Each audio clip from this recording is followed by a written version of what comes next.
ஒரு பெண் ஒரு நிறுவனத்தில் 6 வருடங்கள் பணிபுரிந்து வந்தாள். தனது வேலையில் நேர்மையாக பணியாற்றி வந்தாள். ஆனாலும் அவளுக்கு பின் பணி சேர்ந்தவர்களுக்கு சம்பளம் அதிகமாக கிடைத்தது.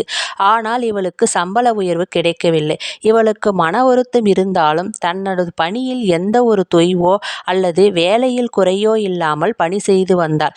பின்பு வந்தவர்கள் பணி அனுபவம் குறைந்தவர்களாக இருந்தமையால் எந்த ஒரு சந்தேகம் இருந்தாலும் மேலாளரிடமே சென்று கேட்டனர். இவளுக்கு மரியாதை குறைவாக இருப்பதாக உணர்ந்தாள் அந்த பெண். பணியில் சிறிது தொய்வு காணப்பட்டது. அதன் பிறகு இதை கவனித்த மேலாளர் அவளுக்கு சம்பள உயர்வு செய்து கொடுத்தார். ஆனாலும் அவள் பணியில் திருப்தி இல்லை. அவளை சில நாட்கள் கவனித்த பின்பு அழைத்து பேசினார். அவளுடைய பிரச்சனையை கேட்ட பின்பு அலுவலகத்து நோட்டீஸ் போர்டில் ஒட்டினார். எந்த ஒரு பணியில் சந்தேகம் ஏற்பட்டாலும் சீனியர் அலுவலரிடமே கேட்க வேண்டும் என்று. அன்று முதல் அவளுக்கு அனைவரும் மரியாதையாக நடந்து கொண்டனர். அவளுடைய பணியும் சிறப்பாக இருந்தது.